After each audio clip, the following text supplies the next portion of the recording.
Então, bom dia, pessoal. Bem-vindos ao nosso podcast da FUNESA em Mídia. Estamos no Setembro Verde e justamente nesse mês que temos a campanha de sensibilização, conscientização de todo o segmento da sociedade na questão da doação de órgãos, da importância de se declarar um doador de órgãos. E com o tema Setembro Verde, Doe Órgãos, Doe Vida, conversaremos sobre a importância da doação de órgãos e tecidos, como se encontra o estado de Sergipe, relacionado à adesão das pessoas quanto à doação, quanto aos tipos de transplantes que são feitos em nosso estado. Eu sou Benito Oliveira Fernandes, estou como coordenadora central de transplantes, sou graduado em enfermagem pela Universidade Federal da Bahia e sou graduado em Direito pela Universidade Tiradentes. Hoje estarei aqui como mediador e temos como participante desse bate-papo o Dr. Alan César Souza Luz, que é formado em Medicina pela Universidade Federal de Sergipe, é doutor em Oftalmologia e Ciências Visuais pela Escola Paulista de Medicina da Universidade Federal de São Paulo, presidente da Sociedade Sergipana de Oftalmologia, coordenador da residência médica do Hospital de Olhos de Sergipe e especialista em cirurgia refrativa e ceratocone.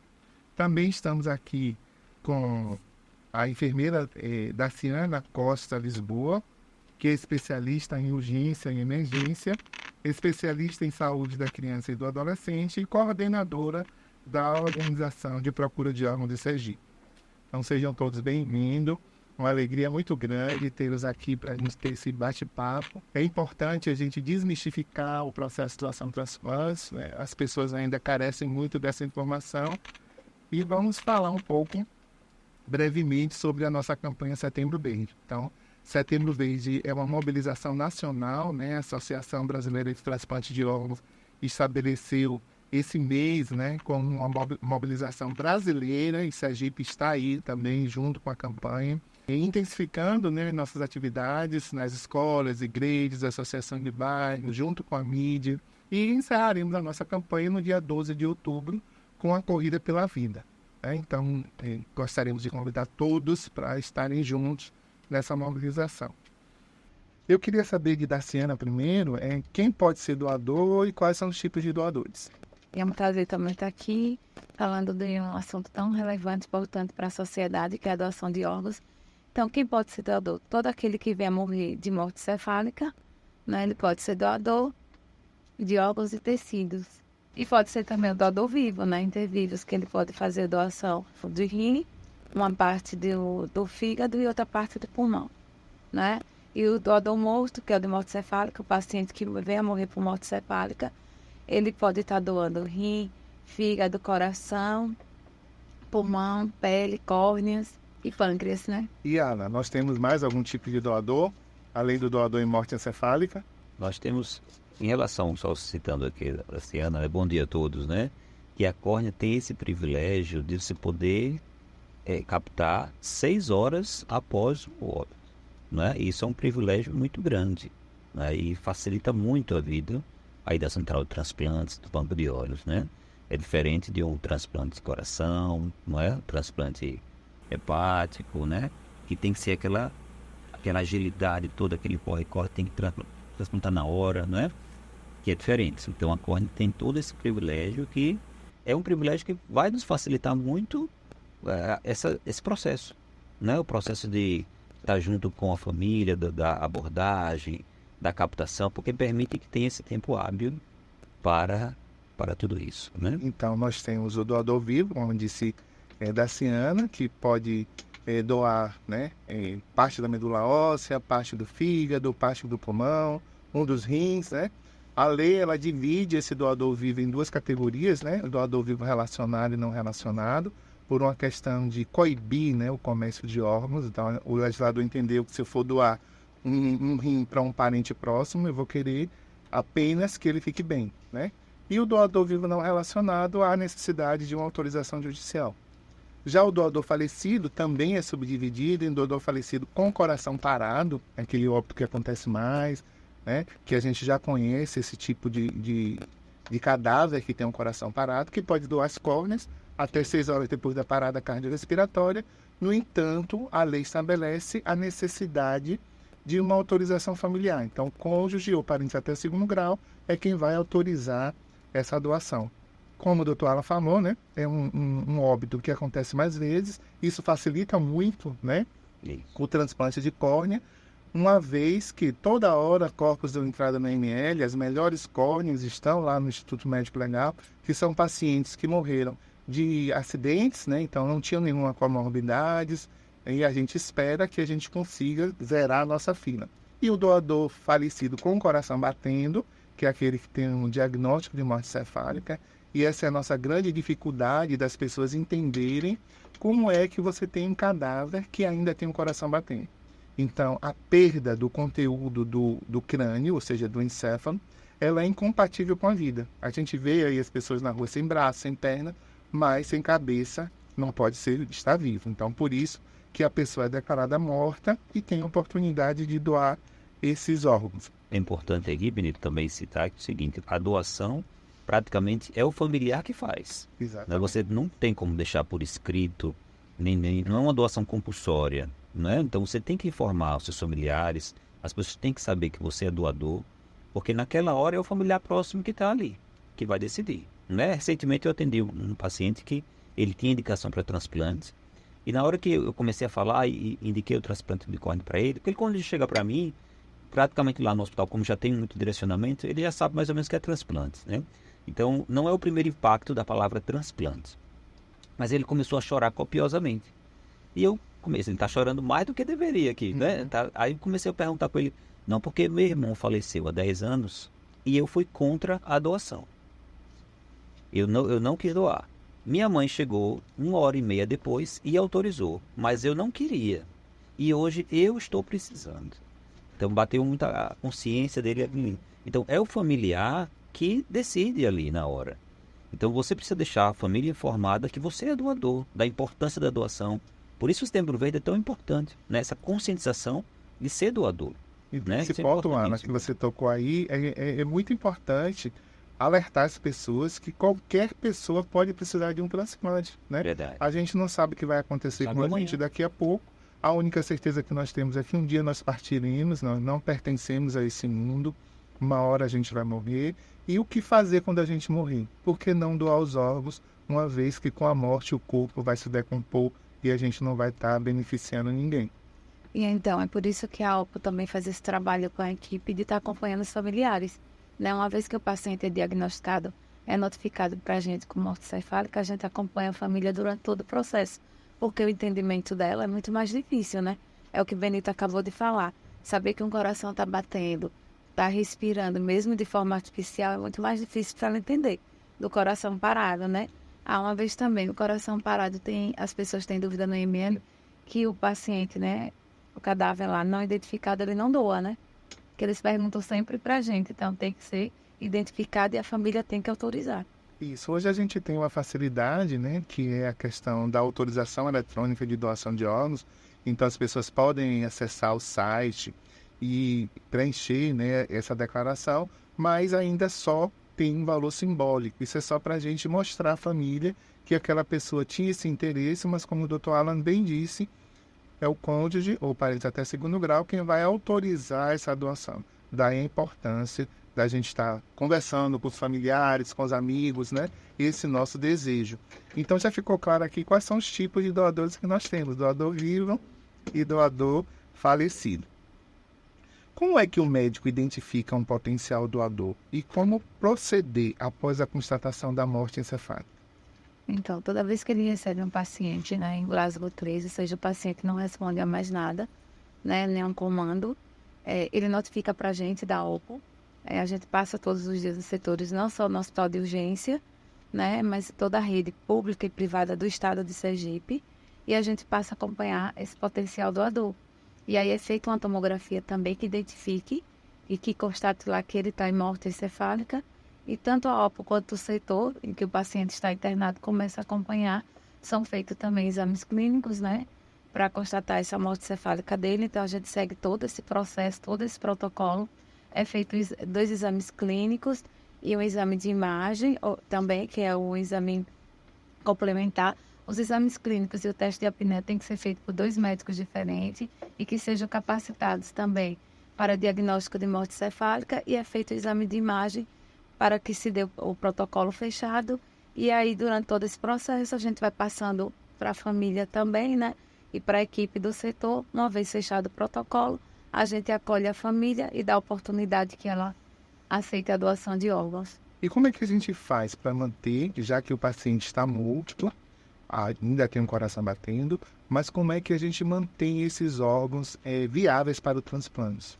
Então, é um paciente que a gente corre contra o tempo, né? Um paciente hemodinamicamente instável, ele é acompanhado como... É um paciente crítico, né? Ele está em protocolo de morte cefálica, só precisa fechar esse diagnóstico, mas a gente tem uma médica que nos acompanha na OPO também, que ela é a doutora Mina. Ela faz a manutenção desse potencial doador, ele fica o tempo todinho vendo a questão da terapêutica dele dentro do setor, junto aos médicos que estão lá também no setor que o paciente se encontra. No caso do USE, é mais a UTI, as unidades críticas, e a gente acompanha o paciente e faz essa manutenção até fechar esse protocolo. E como eu falei antes, até a gente conversar com a família e dar a oportunidade da doação. Porque o diagnóstico de morte cefálica é um direito do paciente, né? A doação é uma consequência desse processo, desse trabalho todo. E aí, quando a gente consegue trabalhar, né, essa manutenção de forma adequada, e a gente consegue, com certeza a gente vai estar ofertando os órgãos mais elegíveis, né? E vai estar ajudando outras pessoas. Doutora, quando um paciente, você identifica que ele tem a necessidade de um transplante, qual o procedimento? O que é que precisa ser feito para que ele entre na lista de transplante e concorra a uma doação? Então, nós identificamos o paciente, depende da patologia que ele vai ter, né? Então, pode ser uma patologia da face anterior da córnea, como no caso do ceratocone, pode ser uma patologia da face posterior da córnea, como alguma distrofia no endotélio corneano. Isso já é explicado para ele. Existe uma baixa da acuidade visual, então o paciente normalmente ele enxerga muito mal para chegar ao ponto de ir para um transplante, né?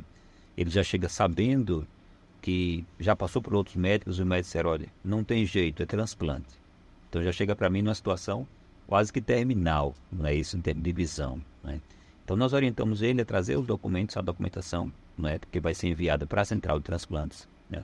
Normalmente documentações simples, como RG, CPF, comprovando de residência, que tem que ser comprovando de residência do nosso estado, né? E solicita exames laboratoriais normais para saber a saúde física dele em geral como está.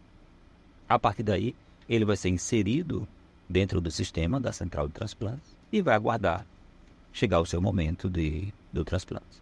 Isso. Então, hoje, aqui em Sergipe, nós temos um tempo médio de espera de 2 anos.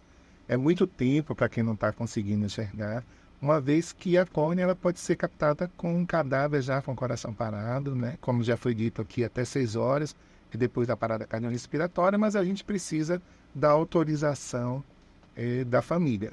Essa córnea ela pode ser preservada até 14 dias, mas quanto mais rápido ela for transplantada, melhor, né, é a qualidade e o resultado desses transplantes. E tem um ponto também, né, Ben? Porque, se não me engano, essa estatística de que quase que 90% tem muita negativa no nosso estado, né? A gente já conseguiu reduzir, né, essa negativa. O ano passado a gente teve 71%, né, de negativa familiar.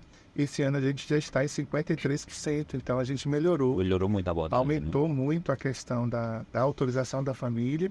E isso é a sociedade respondendo, né, positivamente à sensibilização, ao trabalho de educação que vem sendo desenvolvido pela Organização de Procura de Órgãos, Central de Transplantes, Banco de Olhos, né? A gente está aí à véspera de abrir o posto, né, do Banco de Olhos no INL. Então, a gente está aguardando a lotação de funcionários para que a gente comece o treinamento e acreditamos que, com isso, a gente vai aumentar a oferta de córnea. Você prepara, você vai ter mais transplante ainda.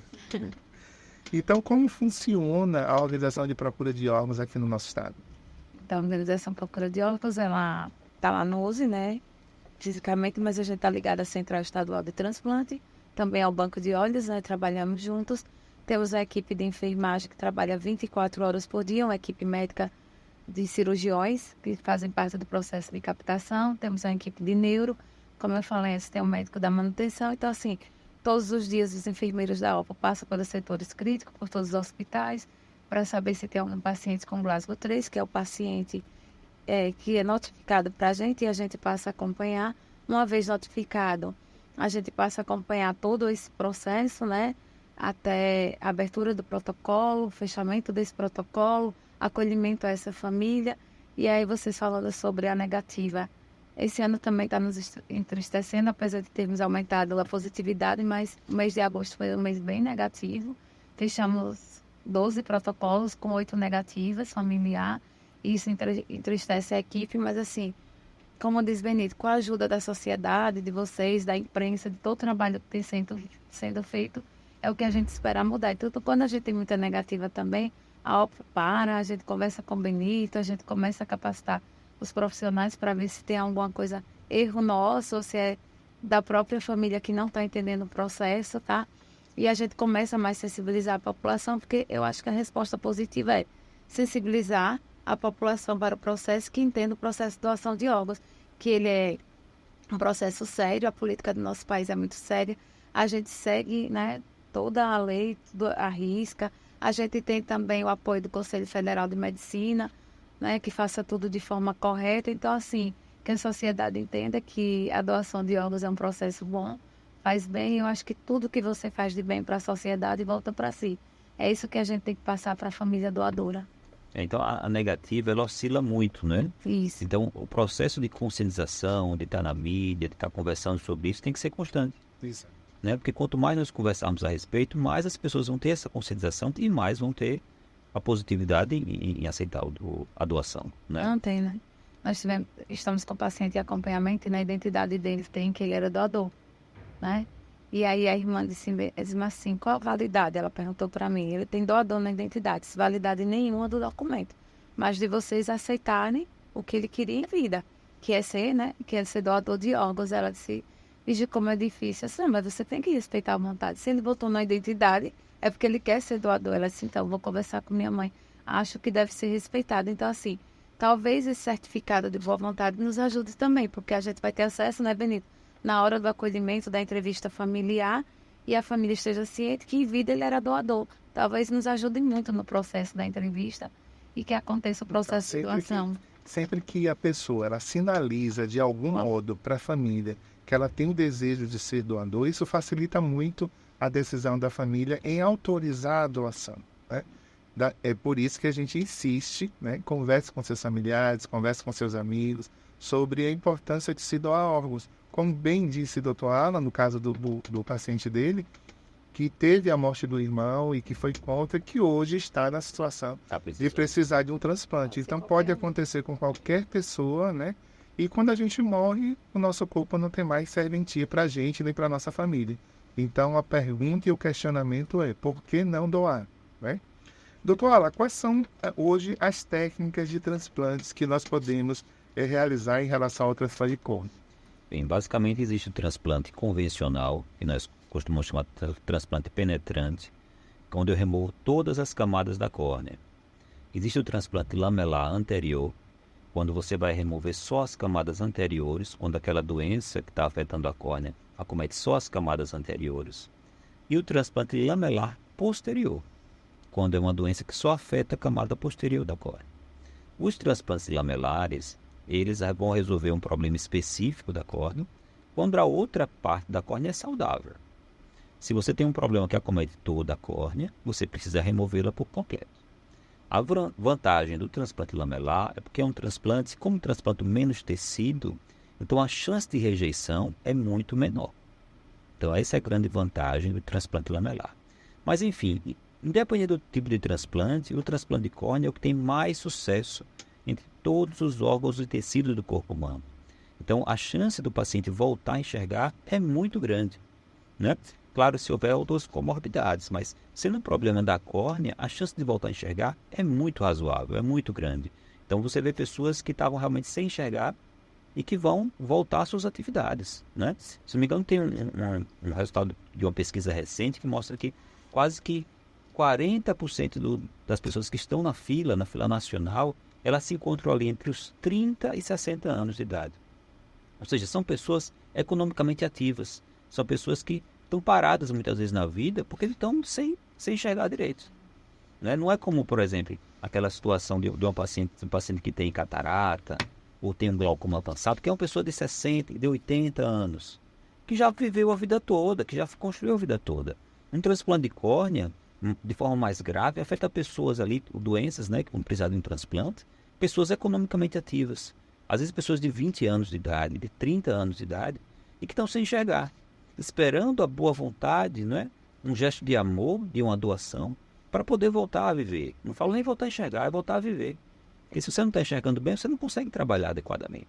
Então você está precisando disso para voltar a viver. Então, pegando esse gancho aí seu, nós estamos hoje na fila aqui no nosso estado de Sergipe com 2 adolescentes, né? Um de 16 anos, um de 18 anos, que não consegue estudar, não consegue ler, né? E quando a gente diz não à doação, a gente está condenando essas pessoas a ficarem mais tempo sem enxergar, né? Que poderia ser meu filho, seu filho, meu irmão, meu pai, minha mãe, qualquer pessoa, como a gente já disse, pode precisar de um transplante. Quando a gente falou do cadastro, você disse que a equipe de transplante faz lá o cadastro com as indicações, né, com os documentos do paciente, e quando a gente tem um doador, é a central de transplantes que faz o cadastro no doador. Nós temos o sistema, que é o Sistema Informatizado de Gerenciamento, que é quem vai selecionar para qual paciente aquele órgão ou tecido será direcionado, né? E isso mostra a transparência, a lisura, que não há como favorecer uma pessoa em detrimento das outras. Eu queria que você falasse um pouco, Ana, esse sentimento, né, enquanto transplantador, enquanto médico transplantador, que você restabelece a visão dessas pessoas. Como é que o profissional se sente com a realização do transplante de córnea, uma vez que o transplante ele não depende só da pessoa, mas ele depende também do doador, né? Ele depende dessa autorização. Uma cirurgia especial, né?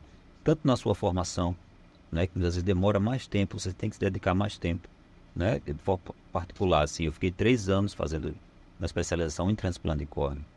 Então, é uma cirurgia especial, porque eu faço outras cirurgias também, mas diferente de uma cirurgia de catarata ou uma cirurgia refrativa que a pessoa vai deixar de usar óculos, você vê que aquela situação do transplante, ele chegou num ponto onde já passou por um médico, já passou por outro, que disse assim, olha, não tem jeito, não é comigo. Olha, agora só um transplante, como se fosse a coisa final da vida dele. Então você vê um paciente que está no fio de esperança, de fato. E quando você vai tornar ele voltar viável, voltar a enxergar, é um tipo de sentimento diferente de um paciente que vai fazer uma simples cirurgia de catarata ou vai fazer uma cirurgia para deixar de usar óculos. Existe uma satisfação também. Mas é realmente uma vitória muito grande, porque tem todo um processo envolvido, né? Desde a abordagem, a captação, passando pela central, passando pelo boca de olhos, é todo um sistema que tem que funcionar para aquele paciente voltar a viver.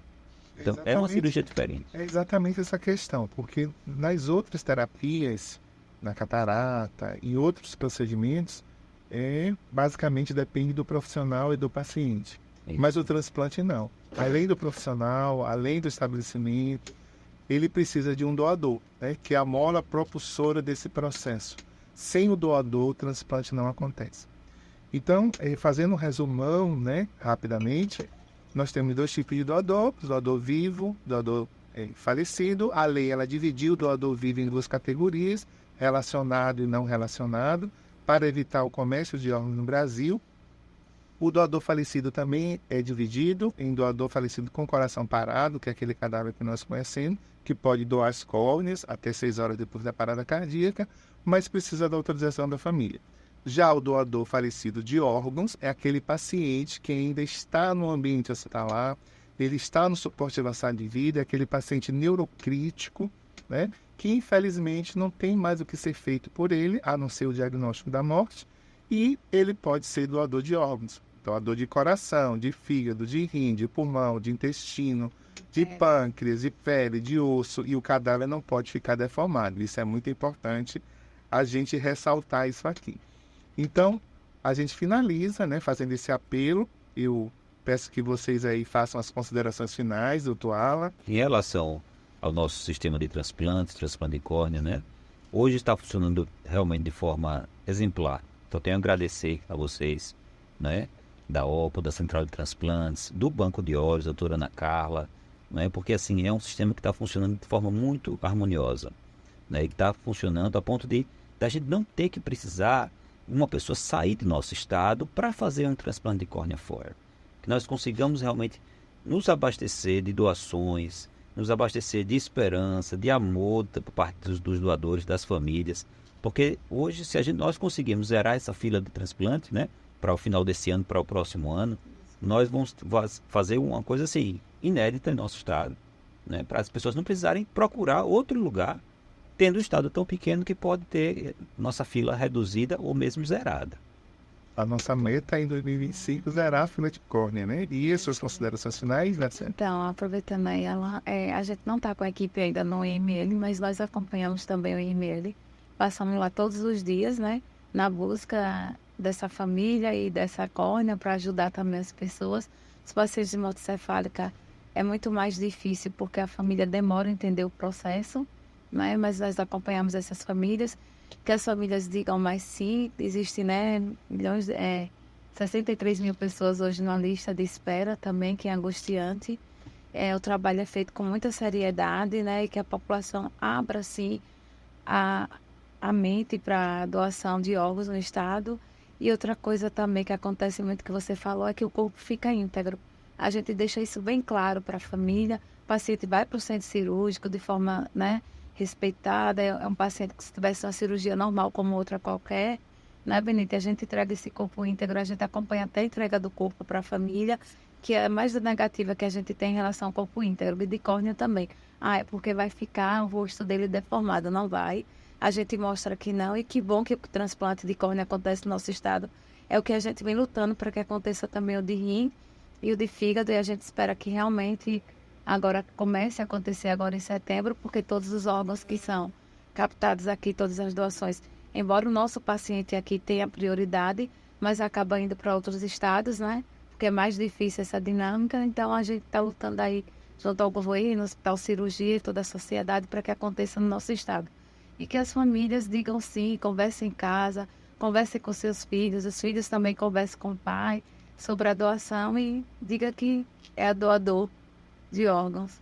E nós fazemos o transplante pelo nosso estado, não é? Não tem falta disso, não. O transplante é feito pelo SUS, né? E de forma que o paciente tem todo o acesso.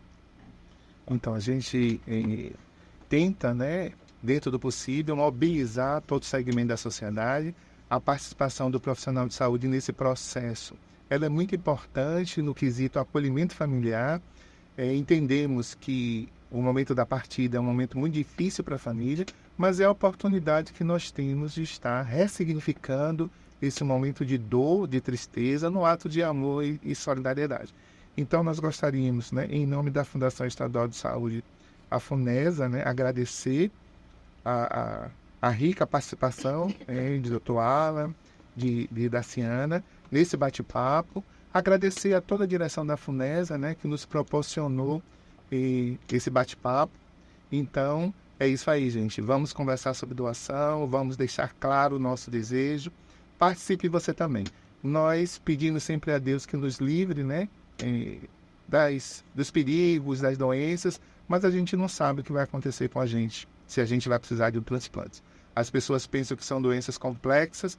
A maioria dos pacientes que precisam de rim são pacientes hipertensos e diabéticos. Acidente doméstico, né? Nós tivemos um caso de uma senhora que estava limpando o peixe, a escama bateu, fez uma úlcera na córnea e ela teve de ser transplantada. Então, é isso aí. Gratidão sempre.